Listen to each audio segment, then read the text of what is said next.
जम्मू कश्मीर के आगामी विधानसभा चुनावों में all party Sikh coordination committee ने केंद्र शासित प्रदेश में अपने उम्मीदवार उतारने का ऐलान किया है।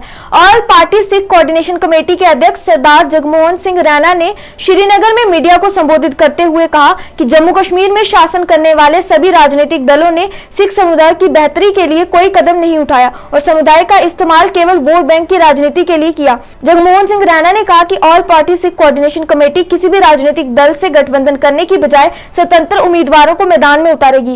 रैना ने कहा कि हमारा प्राथमिक ध्यान कश्मीर प्रांत पर होगा, जहां हम 3 से 4 सिख उम्मीदवारों को मैदान में उतारने की योजना बना रहे हैं। वहीं जम्मू संभाग में 6 सीटों के बारे में विचार विमर्श चल रहा है। सरदार जगमोहन सिंह रैना ने जम्मू कश्मीर के बहुसंख्यक समुदाय से भी विधानसभा चुनाव लड़ने वाले सिख उम्मीदवारों को समर्थन करने का अनुरोध किया। जगमोहन सिंह रैना ने सिख समुदाय के साथ भेदभाव का आरोप लगाते हुए कहा कि उनके साथ हुए भेदभाव का मुंह तोड़ जवाब देने के लिए उन्होंने उन विधानसभा सीटों पर सिख उम्मीदवारों को चुनाव में उतारने का फैसला किया है, जहाँ सिख मतदाता गेम चेंजर हो सकते हैं।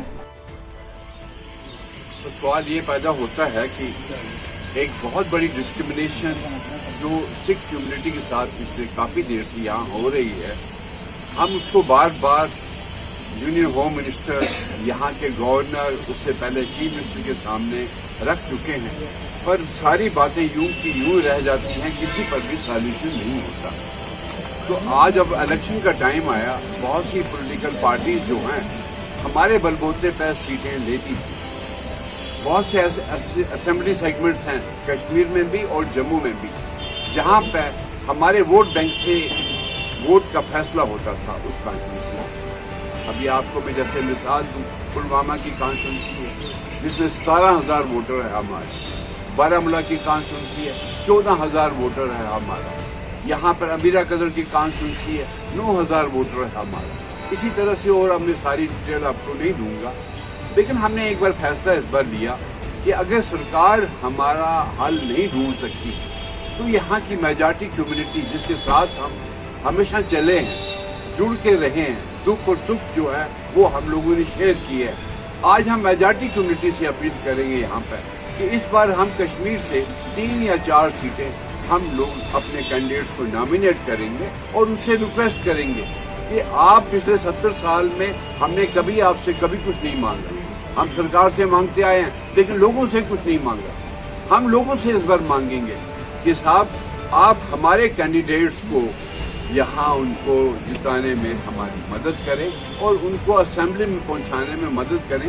वो अपनी बात के अलावा वो कश्मीर के कौम की बात करेंगे। मैं आपसे जो अभी हमने चंद बातें यहाँ रखी हैं कि हमें कश्मीर में इस वक्त एक इकोनॉमिकल जो बहुत क्राइसिस है, जो हमारा यूथ है वो अनएम्प्लॉयड है और कोई ऐसे जॉब पैकेज या ऐसे हमारे जो रिसोर्सेज है उनके जरिए उनके लिए कोई ऐसा रास्ता नहीं सरकार सामने ला रही है, पर हम वो बात रखना चाहते हैं। अब मैं आपसे बताऊं कि NHPC जो कि जिसका सारा पावर जो है वो बाहर चला जाता है जम्मू कश्मीर से, जबकि हमारे शहर हमारे गाँव बिजली के बगैर है। हमारी ये डिमांड है कि 50% कम से कम NHPC जो पावर प्रोड्यूस करता है हमारे रिसोर्सेज पर, कश्मीर के रिसोर्सेज पर, वो कश्मीर को दिया जाए, क्योंकि ये बातें आज तक आपकी सियासी पार्टियां नहीं उठाती रही हैं। क्योंकि हमारे चश्मे जिस तरह से अभी जिक्र किया है, लेदर का नाला है, आप देखिए कितना पानी, सिंध का नाला है कितना पानी, हमारा फिरोजपुर का नाला है, टंगमर का, और भी बहुत से नाले।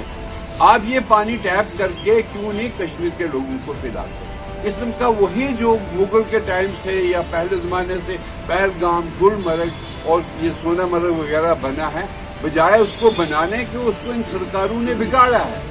क्योंकि रिश्वत का जोर रहा है, किसी को एक पहाड़ी पर जगह दे दी, बनाओ होटल।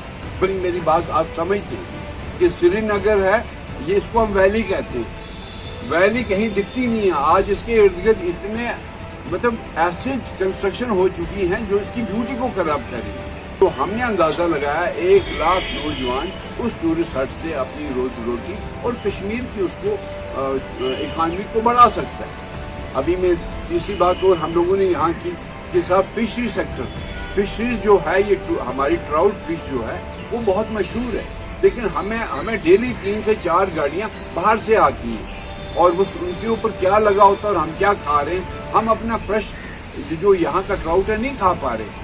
मैंने कह रहे हैं कि एक टूरिस्ट फिश कॉर्पोरेशन बनाएगी, फिश कॉर्पोरेशन जो हमारे छोटे छोटे पॉन्ड्स बना के हमारे अनएम्प्लॉयड यूथ को दीजिए और वो फिशरीज को प्रोड्यूस करें और फिश कॉर्पोरेशन इसको एक्सपोर्ट करे। उसका मंशा था कि जो ये हैंडीक्राफ्ट का आदमी है, हमारे 25-30 हैंडीक्राफ्ट है, चाहे तांबा है, चाहे शॉल है, चाहे वुड वर्क है, चाहे कुछ भी, बहुत सी चीजें हैं, और उनमें से कुछ चीजें जो हैं वो अब गायब हो चुकी हैं, जिसका रीजन ये है कि उसको वो लोग एग्जिबिट नहीं कहीं कर सकते। जब एग्जिबिट नहीं करेंगे परचेज कौन करेगा?